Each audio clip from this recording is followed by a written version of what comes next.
Sometimes I just obsess and watch, AI videos all day. And then just yesterday, I was obsessing watching this one Filipino dude building an entire floating island out of bamboo. So he's like, everything is like bamboo, clay, like no electricity. And I'm just sitting there watching this guy like, I can't believe this guy exists. Like I'm so the opposite. I'm such a city boy, Yeah. I'm just like, this is is he happy? I was thinking all these things like, I bet you he's happy. It's just him and the dogs and chickens. And They are happy though. Right. I mean, he's not smiling, but I'm like, this is really hard work. He's just working from morning till night. He's just like hammering, building this and that. But I'm like, it's peaceful. It's quiet. It's like, wow, we have electric saws. Why are you in the forest with this pocket? And of course, it's on fast forward, so you don't really know how long this is taking. This could be like 18 years. Maybe he's the happiest guy on earth. I was thinking as I'm watching this guy, but I'm like, nah. Well, he has a whole crew that's filming him. Tina's like, no, we just don't see at night when he goes back to his dad's billionaire house. His mansion. He's shopping at Costco at night. He's like playing video games with David Buster. Then then the next day he's back. He says that just for content. So he pretends to sleep in his mosquito net in his clay bed that he for made. all of like 3 minutes. Yeah, and then he's like, cut. Okay, guys, Okay. let's go. Limo. Total. Lokahi Backstage. All right, so we are kicking off season 2 in beautiful Hawaii. Yes. I've asked my awesome friend, Hawaiian Ryan, Hi. to join me. As you can tell by this beautiful Hawaiian backdrop. With the sun and breeze in our hair. Yes. I'm just in my living room, basically. But, it counts. It's in Hawaii, basically. But I'm so excited for this season. Yes. Season 1's a wrap, and that was in Arizona. But we talked about this a year ago. More than a year ago about potentially pulling this together. Yeah. And I was super excited, but I was too nervous a year ago to actually make it happen. So now we did it this year. Yeah, it's crazy because so much of the podcast is hearing people's stories about inspiration, and it's tough and it's struggle, and you got to take leaps of faith. And all while, we're listening and talking about people's stories, it's like we're both living it. Yeah. We have to do it ourselves. We're right in the middle of pivoting. Everybody, I think, is in pivot mode too. And I think if you're always growing, there's like the next thing or whatever. Totally. So that's what you're in. No, I tend to agree that right now, even if you have a 9 to 5 and you're totally solid and you're in a stable mode, AI is just one of many reasons why you might have to pivot. For sure. Not everybody. Everything's changing. You have to. Yeah. I think if not, you become irrelevant. If you keep sticking to the same way, right? And I think everyone's changing too. The experiences, I still feel like, to me, that we as a community have walked through even COVID together. And that was different trauma. And I think even kids are feeling that trauma and stuff. So I think the world has shifted even in those ways. That we're all in this changing mode. Some of us want to grab back to the old life, but I don't think we're ever returning quite back there. I don't know. I think there's just a lot of pivots. No, totally. I mean, in my mind, intellectually, I've always harped on adaptability is my favorite skill in other humans. It's the thing I want to, build the most in myself.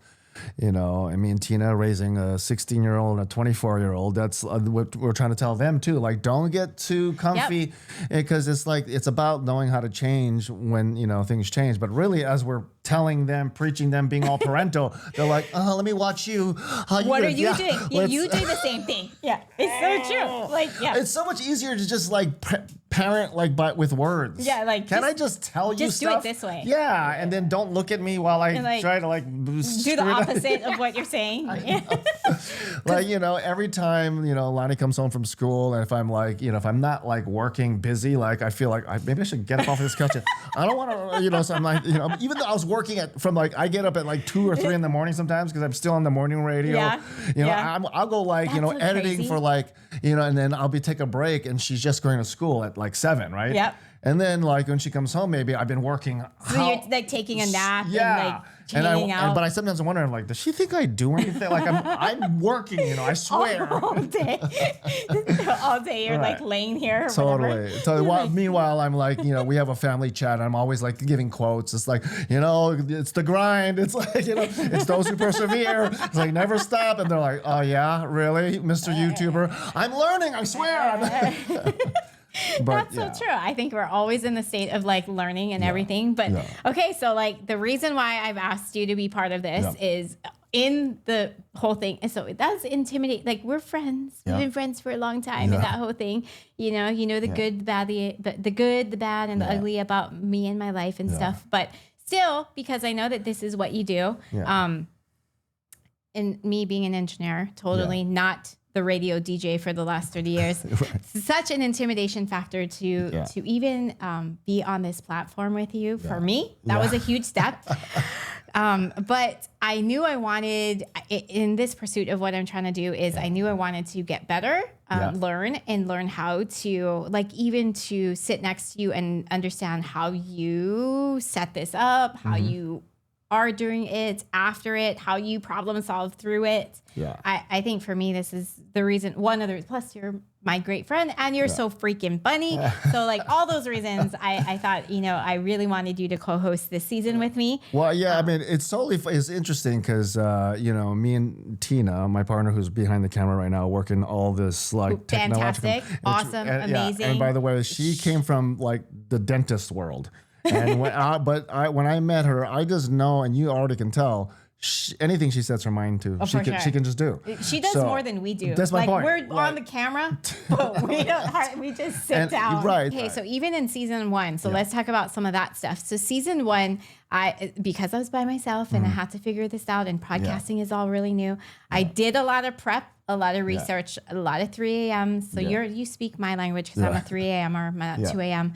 But then I would have prepped amount of like questions. I knew how I was going to flow. I did a ton of research. I even had a team that was helping me do research. Very engineer approach. So we did a lot of stalking. We found every account you have. We watched every interview someone did or like anything they produced. And then we came to this like with this like, I kind of knew like it was like somewhere between I talked to the person so I could tell how long they take to answer questions versus like, so I'd interview them 2 days before we get on, so I could see how we interact talking and I can think about it. So you had like a pre-podcast before the podcast. I do. Yeah.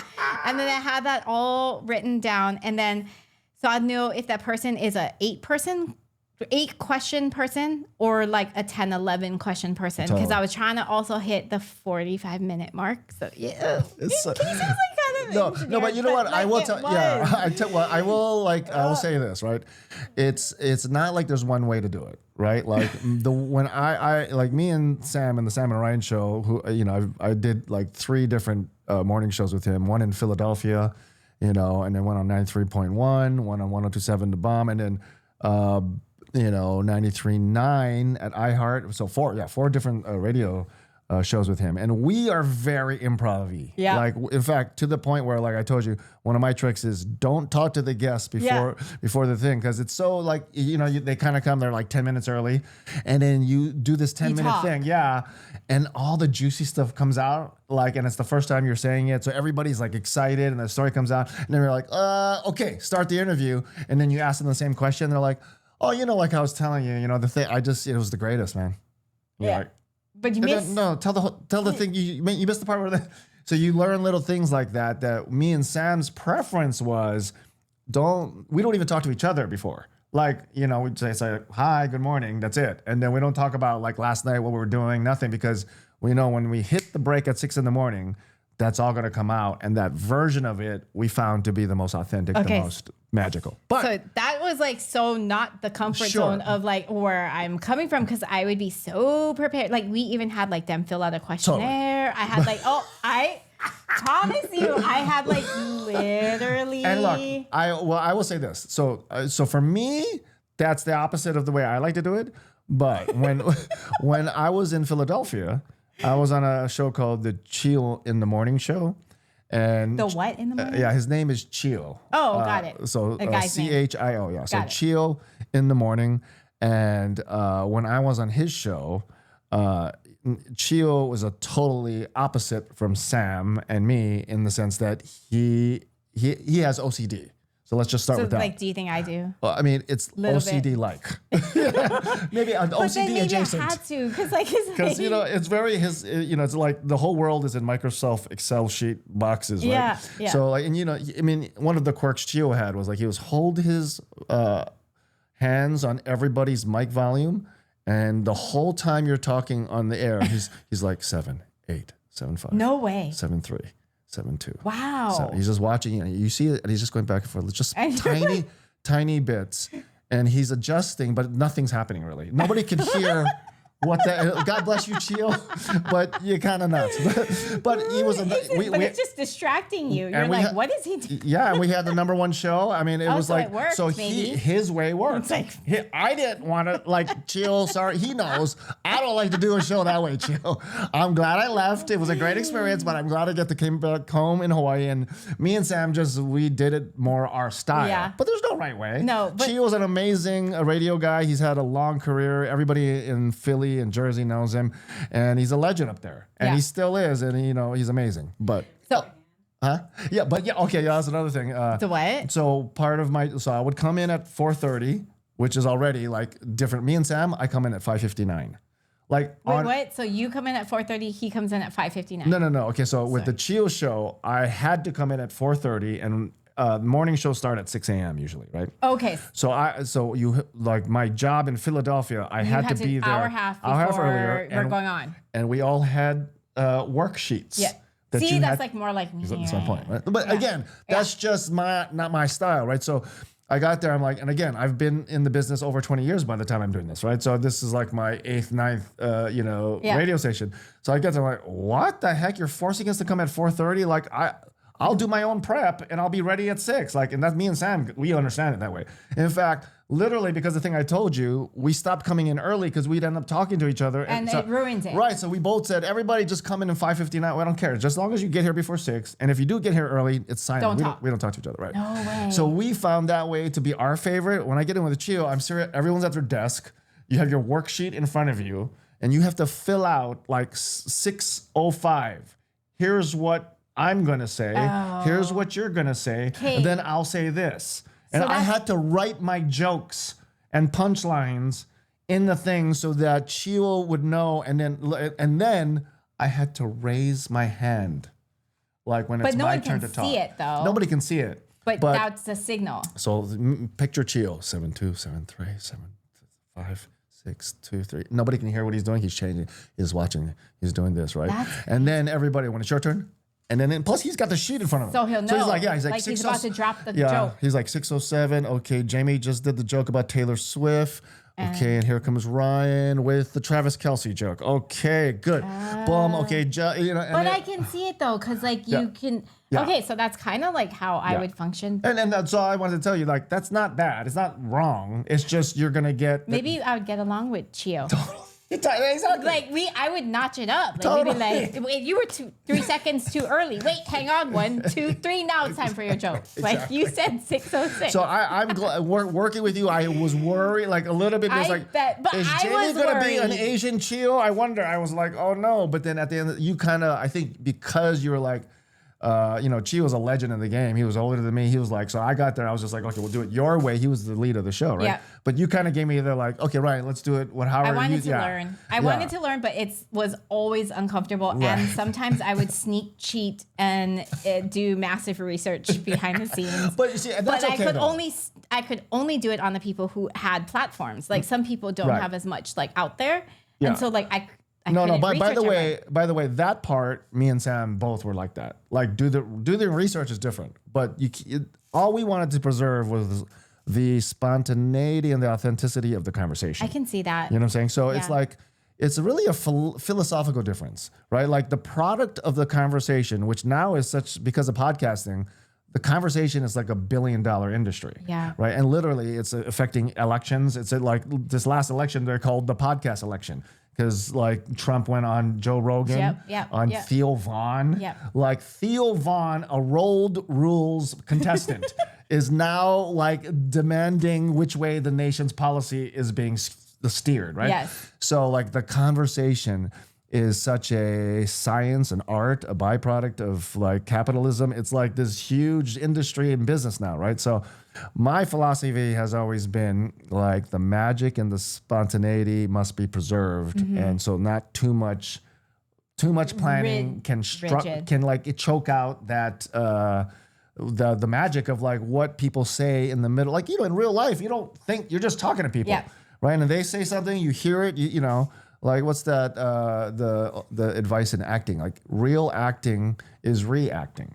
Oh, right. yeah. If you're too much like, I'm going to say this, my line's next. My line, your line.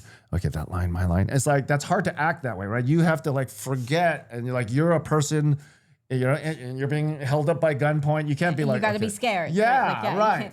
So it's like the best acting is just reacting to the situation. So it's kind of like that. It's like, if I'm not just reacting to you and I'm thinking about, okay, what the next thing, I just feel like it's something about that. You lose a little bit of that.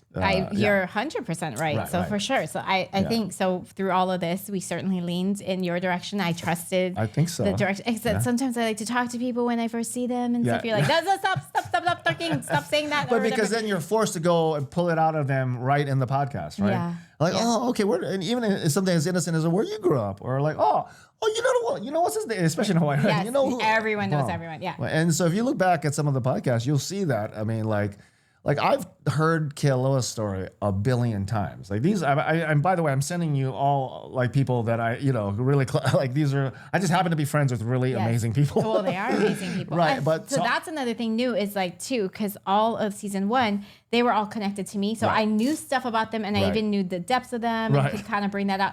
Some of the actually every single person I didn't know at all, and so it also I didn't have a rapport with each person. All this is very new, and like as you're like, okay, we're gonna bring this person on. I'm like, okay, I don't know what they do, but sure, we'll give it a shot. I mean, so like that I don't the moment from Kealoha, and I made it into a little reel. But that was the best though, right? Like, but see, even me, like I have heard his story a billion times. He's told the story a billion times.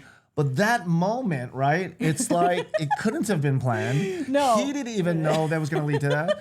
He was just like, he had no idea that he just teed up the perfect setup for me to slam it home. Literally. Like that was so good. And even like you were saying something in the moment, I was like, so the next day, because I knew the timing of it had to be right there because the story was going on too long. So I knew if I don't get this in before we switch topics or switches, I'm going to lose that moment. So it was that moment you were saying something. I was like, but then, so the next day, she comes in and is like, "Where's the baby? What about the baby?" And he's like, "I got it." Well, I have a poem. Okay, so my partner at the time, she was like, "I'm pregnant," and I was like, "Oh, okay." Wow. New plans. That's gonna change a lot. Yeah. And she's like, "Do you need time to think about this?" I was like, "Yeah, that would be awesome. Can you give me like a day to just like wrap my head around what this means?" She's like, "Okay." So she went to the North Shore and left me at home to just be in my thoughts. And this one reoccurring question was like, well, one day this child's gonna ask you where we come from and what are you gonna tell it? And so I started to write down to my future child all the things that were happening in the Big Bang. And that came out as a story. Oh, that's a thing. That's something. Right. I'm onto something. Right. So I was like, okay, what comes next? Maybe each star was like a discotheque. Helium's hanging out, hydrogen. Yeah, where everybody's dancing in different like configurations of protons. Nitrogen's got moves, but they're shy. You know what I mean? It's like, you go first, helium. You go first, right? Is this still the day of the North Shore? So the next day, right? They're like, so did you think about the baby? He's like, well, I have a poem. That's what I'm like. He's like, oh, right. One more day. Lokahi Backstage. Because that's exactly what I was thinking. Exactly. I was like, and I knew everyone else was thinking it too. Where we go? See, what happened? See, and that's the part where it's like you're living in the moment, right? You can't plan that moment, and if you do plan it, you're not gonna get that. It's the funny that we both, even he died. All he was three like, of us, he was like, oh my gosh, I never circled back to the point. I mean, I could barely get out the punchline. Even in the end, right? I was like redoing more more punchlines. I was like, oh, I was pretending like he was saying, oh, right, the baby. Yeah, one more day. Like I could barely get it out because So I was like it's like we're all in the same moment together, right? It's so and true. that's the magic. I know you were thinking it. I know the audience is thinking it while we're talking about it, so it's like, and definitely the baby mama was thinking it. Literally, like what? So the answer, where we at? Yeah.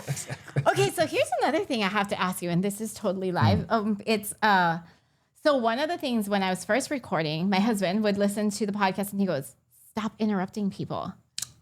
Okay, so like he goes, "You keep interrupting people's stories right when they're about to get." And again, I'm not a trained professional. I'm like, I don't know how to do this.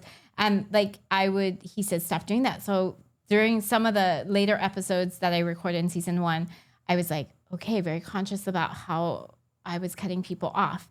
And okay, but one thing I'd say is I think you sometimes like will come midway. Yes, but I just explained how I needed to in that moment. Yeah, so how do you decide that? Because like I don't want to do it. I did it all the time, and then I learned to became self-conscious because I know my husband has his best interest, right? And he's like, you cut them off, like stop doing that. And I was like, oh, I didn't know I did that. Well, I will say this: it's so difficult to get right because it's not going to be 0. You don't cut it. It's not like it would be robotic if nobody ever, like if we just went, "Are you finished with your sentence, Jamie? It is my turn. I shall start speaking." Okay. That can be a little bit, it's like no conversation goes like that. But you're waiting till the end and they're like, and so that was it. Yes. So if you want truly authentic conversation, right? Just listen the next time you hear people having conversations. It could be on a podcast, could be in real life, could be you're having one, you're listening to people. There's some cutoff sometimes, but it's like, how do you manage the right amount? Yeah. So like sometimes it's like you do want 0 because there's because they're like about to cry or what, like when Brett was talking about some of his, having a heart attack or his sister. And it's like, you could feel a pin drop, right? Yes, like he's pausing during like obviously there's filler moment where you could help him out, but it's like you needed him to keep talking through that. It's a struggle, like because sometimes you want to feel those pauses, and I did. Trust me, I'm like, because it's like it's such a heavy moment, and it's like my friend, and I want to I don't know, I just want to jump in and like pull him to the next side in case he needed it, but maybe he doesn't need it. Yes. And it's like I'm so glad I didn't, and knowing when to just go sit in it. Yeah, sit in it, and he's gonna get through it, and it's gonna be beautiful. And there's people who are listening, and they're feeling the emotions, and they're there too. You have to let it breathe, right? It was pretty tragic, It's just like that whole sad, just that hole that opens up. You get it's like a hole in the world. You look at it and it's like you see the world, and then there's a hole, and it's just like an empty hole of nothing that used to be there. And then you can't really fix that. You can't replace. You can't to substitute what it was. So it's only time and acceptance really that can help. And then other moments, and especially with comedy, it's like, and this is where I'm a little biased because I've always been the comedian in the show, whether it's a 2-person, 3-person, or in the Chio, I was a 4-person. So it's so for me, timing is everything, right? Like that's why it was very difficult, Chio. I'm sorry.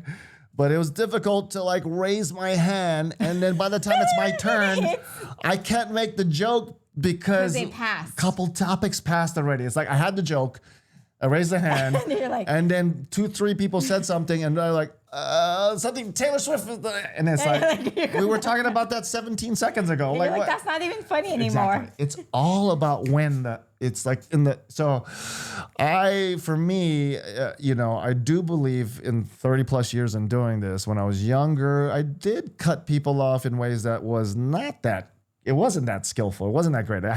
It's like you're bumping into walls. You're a little awkward. Yeah.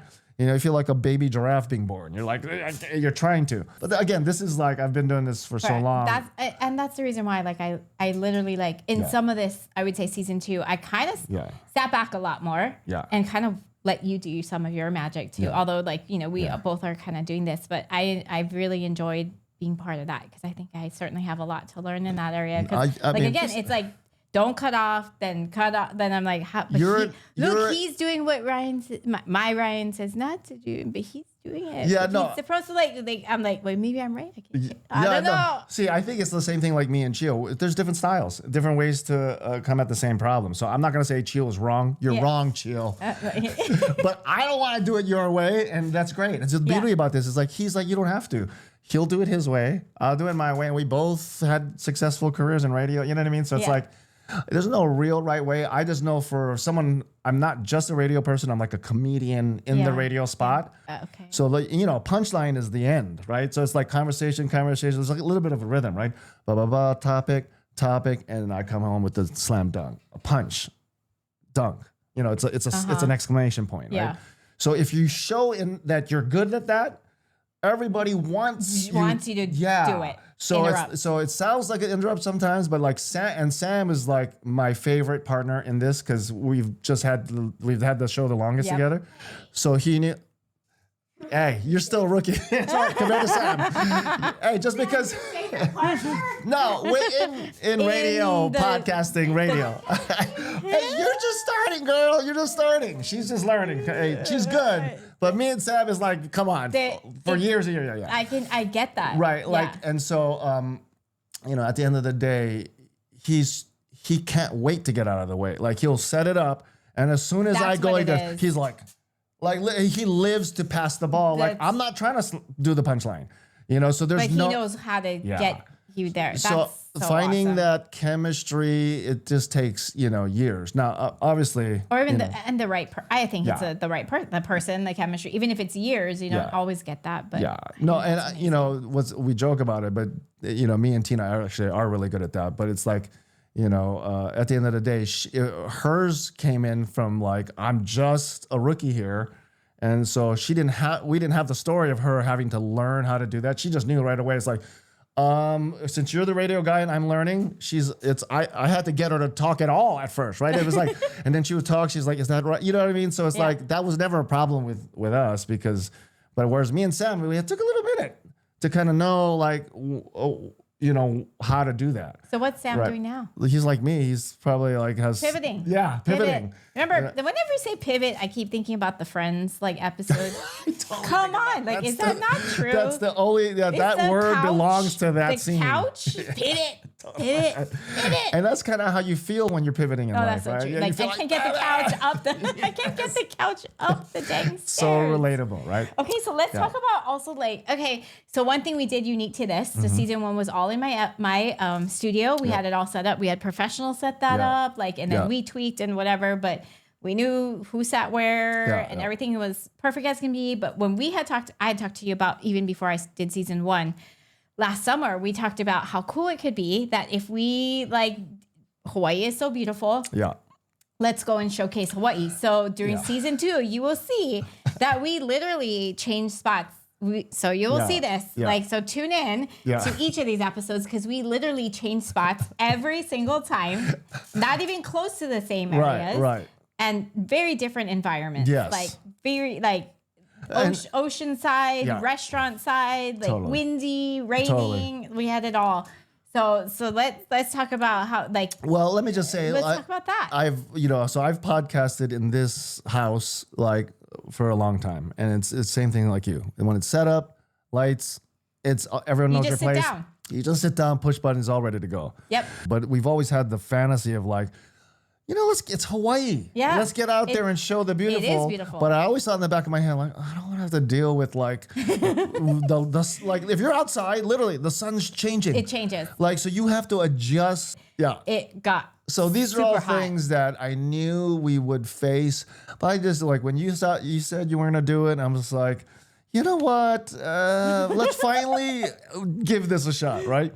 So then our first attempt was at Tex 808 with Kayla. My hair was like so we already have some shorts and stuff, and I think it was Ryan, and he, again, my husband, right, watches it, and he goes, you should have wore a hat because your hair.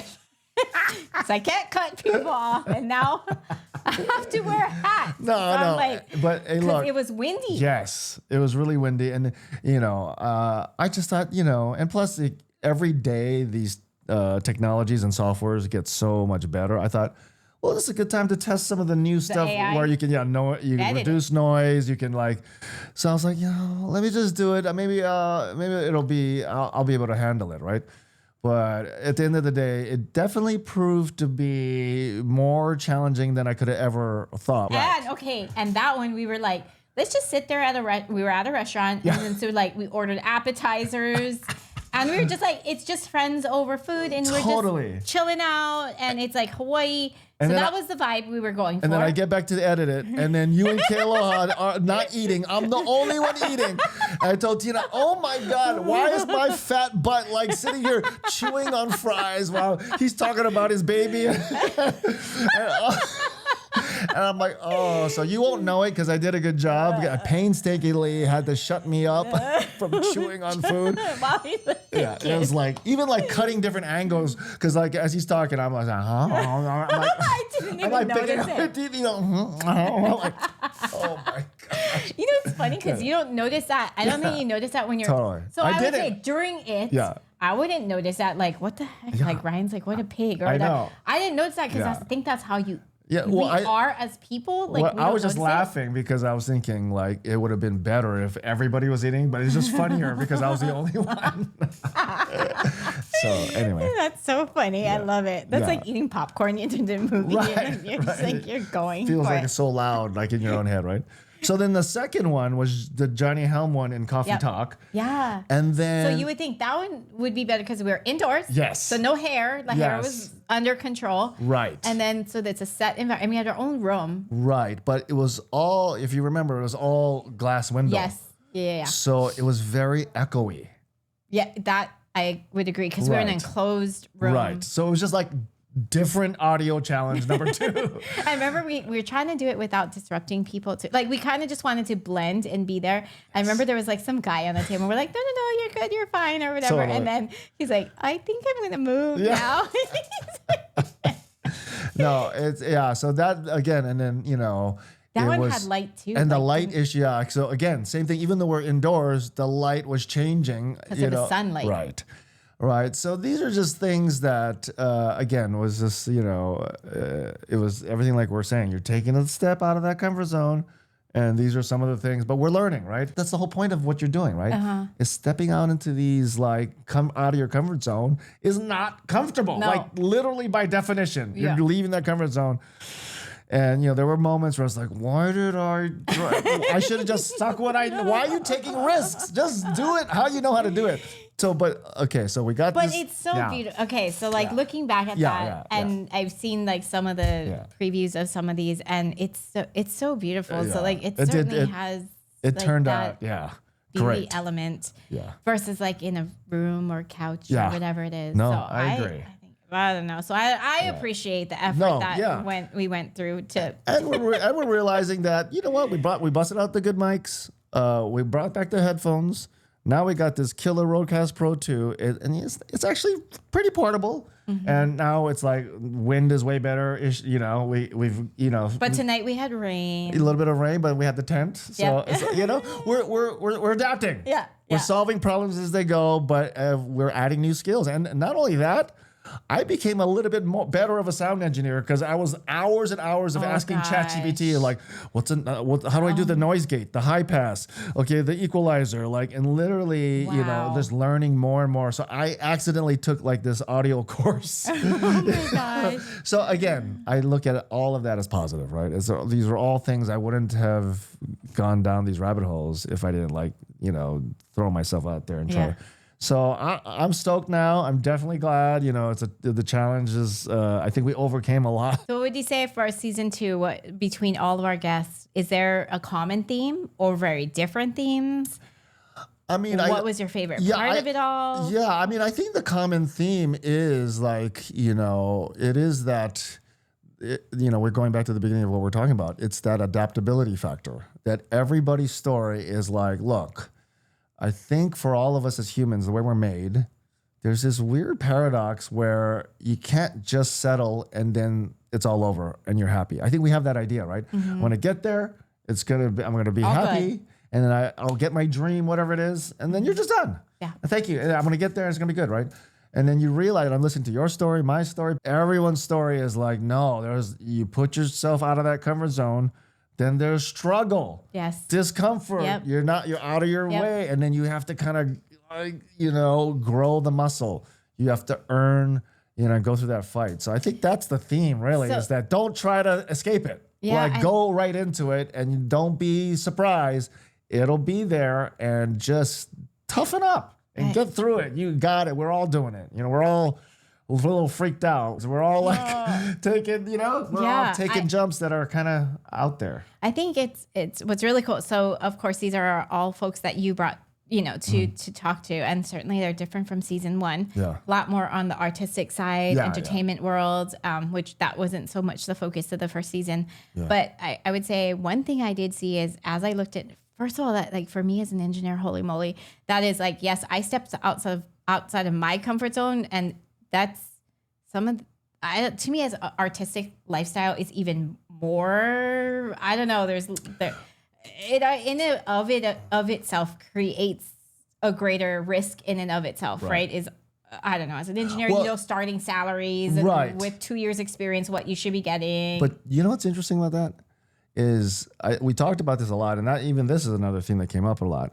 But look at your story, right? You chose, this the traditional Asian, become an engineer, sure. Get good the job, check, done, parents proud, and yet you still found yourself going, I wonder what's in that risky, not comfortable, and you found yourself taking that path, right? Kealoha, became MIT nuclear engineer, and then what? His professors started to lose their grants and their jobs. Then he switched to consulting business. Yep. That his company went down to 4, right? And he was one of 4. Yep. It's interesting. And then he goes into poetry, where most of his stability is where he found most of his stability in that career. That's so true, right? Yeah. And for me, I went in the crazy way, but I had a pretty stable radio life, more Monday than I through Friday. More than I would have ever guessed. Even my dad was like, I think this guy has a career. Has a job. Yeah. He has a job. Right. So even though I say I've gone through 10 different stations, and so the in-between has always been like, oh my God, here I'm in pivot mode again. I think I now feel like a professional pivoter, right? But that took all those times. I think from everyone's stories, I think of Kealoha, and then I also think of Johnny Helm. I mean, all the stories, right? The more that people leaned into the uniqueness of who they are, and the further away their journey was from being normal, the further their career and their trajectory and the things they accomplished went. Yeah. Isn't that weird? But it moved further and further away from what I guess I would quote as normal, right? Like even now he's like at the White House, and then even Johnny is like Emmys, like what? Like he didn't set out to go get an Emmy. Yeah, I don't think. Yeah, Johnny Helm studied wildlife biology at first in college. Right, that's right. Who would have thought he'd be getting an Emmy from doing a scoring I don't think he did Hawaiian Airlines documentary? Right. I don't even think he dreamed that, right? And so now he's at 2, and he's like, my goodness. So I think the further people get away from kind of the set and the biologist or whatever it is, and then the more they lean into that, and I don't know, just take the opportunities as they come. And so maybe it's like a little bit of like, I think we think here's safe and here's risky. And maybe a lot of what we're learning is, I don't know if there's that's not a real thing maybe. Yeah. It's like what you think is safe, there's risks involved you don't see. That is. What you think is risky, there's some safety that you don't see, and it's a little bit not as easy to guess as we might think. So, okay. So on one thing, just even through personal journey, right? What I find is that we put a lot of trust in everything outside of us. Like we will put it in a company or what they're offering. But then when you kind of put the trust in you and your ability to pivot, if you think about it, in theory, you have so much more control. Yes. Yeah. Right? Versus saying like, but this has good benefits and I get a 10% raise per year, and like there's a stock option and the stock's going up every year, whatever. Like there's so stability in that, right? There's a 401k, a matching, whatever. You keep going down. I have 30 sick days a year. I don't know, vacation days a year. So set. Like what you're getting, right? 2026 is going to look like this with this job, right? But then you're also putting your faith outside of you. Yeah. Right? Like 100% of it is banking on whatever I just told you about this, or the contract you sign. But then now when you move it onto like, right, where you move and where you go and the opportunity and door you get to walk to, you don't have to ask anyone for permission. Yeah. Like, hey, like on Tuesday, can I walk through this door? Because this opportunity came up and I need some time off. But like you can choose to walk through doors. And I think like if you look at some of those opportunities, right, like people have walked, what you'll hear is a lot of folks have walked through unique doors. Yeah. Because they weren't being held back, but the door spoke to them, right? It was the opportunity and they got to do what they wanted to, you know? And then now you're moving into a place that's more and more you, or you're discovering more and more about yourself because you're moving in that way. I think the people who circle back a little bit to like who they always were, I think gosh, you never can disappoint yourself. That comes so naturally. Yeah. If that makes sense. But, I think the reason why it's a little bit more difficult than it sounds, like, hey, be yourself, right? We always got told that. Just be yourself. But you don't know how to do it. Well, yeah, because you don't realize how many strings pull on you. Yeah, but other people saying be this. Yeah. And we all like to believe like, that don't affect me. I don't care what other people think. But if you look closely. Or you get graded. You're like, oh, you kind of suck at like English. You got a D. Right. So then you're like, oh, I shouldn't do that then. What I'm dealing with is like when to focus in and when to allow sort of my ADHD tendencies to kind of shotgun spray. Because that's kind of my tendency. My tendency is like everything. I want to edit. I want a video. I want to AI. I want to work that too. I want to code. I want to like. That's a hard spot to be in because sometimes I'm like that same way too, and I realize like you gotta hone. To me, I learned like in order to get anything done, you gotta hone in and zone in. Like you're like, okay, I got to just only do this today and cannot get distracted by anything but this. Like I have to do that. Like I can imagine yours is like it's so tough because in my mind I'll do tricks like, okay, let's focus, just AI, even though AI is like everything. Like AI is video editing, AI is photography, everything. AI is coding, making websites, AI is like data research, AI is any kind of automation you want to make. It's like, oh my gosh, And then also I think, but then the world's going to split. It's going to be a lot of AI stuff. But then here comes all the analog back. Vinyl, real life. It's so true. Dude, real life performance. Puppetry with hands might come back. Sock puppets might come back. Why not? Well, because I think that becomes a craving for real, right? Like, AI pops it out and pops it out nice and pops it out like quick, faster than you could ever pull it together, or maybe even nicer, or it's better written than I could ever write because I'm just not a good writer. But it's also, I feel that there's authenticness. And I think that when I think about this, like especially this podcast and changing lives and changing trajectory of where we're going or getting brave enough to move people forward, I don't think AI can do that. Yeah. There's no way. That's the human. No, I know what you're saying. I think it's the human element. Like I think it's like even with Brett, right? Like it's, I don't know, the AI could have told him all these things that we kind of did, but I felt like, it's like post show. And then we were talking and Tina, the stuff that Tina really spoke into him or really what they see in him, even if AI shot that out, that's different than I agree. I mean, I think guys saying it. Yep, totally. I mean, I think in the end we're all gonna have to pivot because the world is gonna be a mixture of hyper technology and AI and then hyper getting back to roots, analog, real life art, real life conversations, like. And I love both. Me too. I want to be there for both. No, I'm like, you cannot. I always tell folks like you cannot be left behind in anything. Like you got to keep up with what's going on out there for sure. But also like keep true to your roots and stuff. Like I told you, like sometimes I just obsess and watch AI videos all day, and then just yesterday I was obsessing watching this one Filipino dude or Thailand or I don't know, like Cambodia or something. This tiny Asian dark little dude building an entire like floating island out of bamboo. So he's like, everything is like bamboo, clay, like no electricity.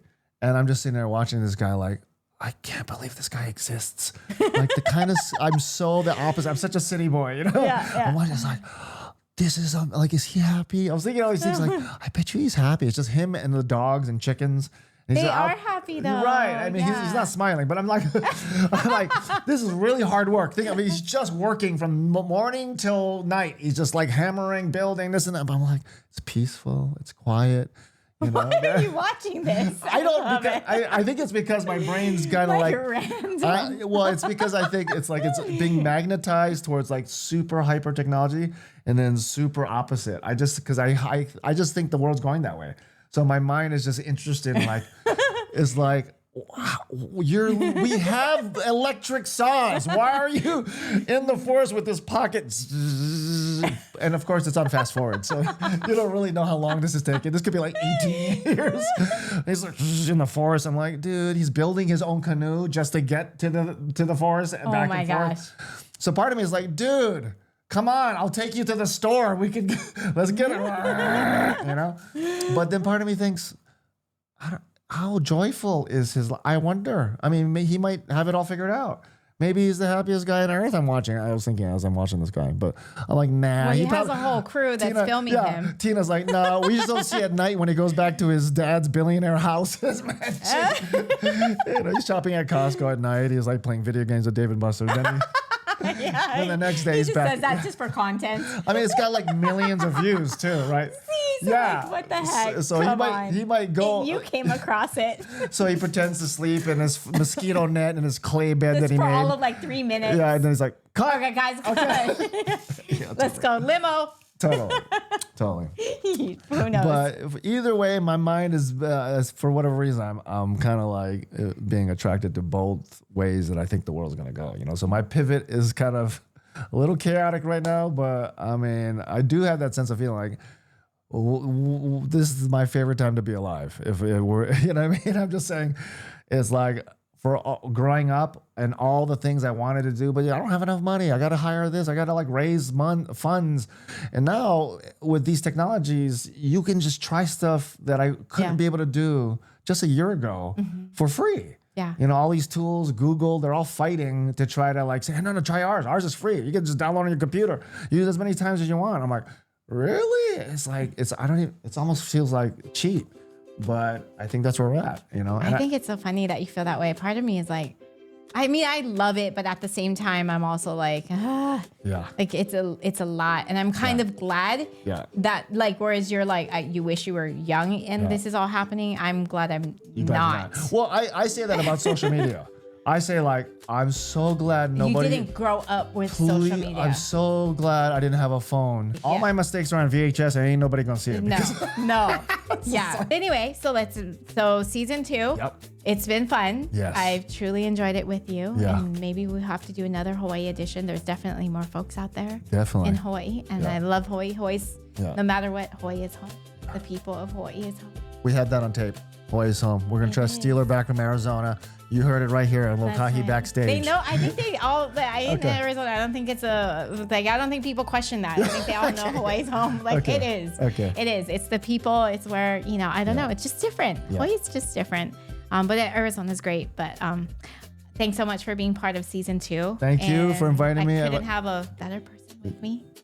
I love you. I love you. Lokahi Backstage. Thank you, Tina, the producer, director, behind all this stuff. Thank you. Mahalo. We're out. Mahalo.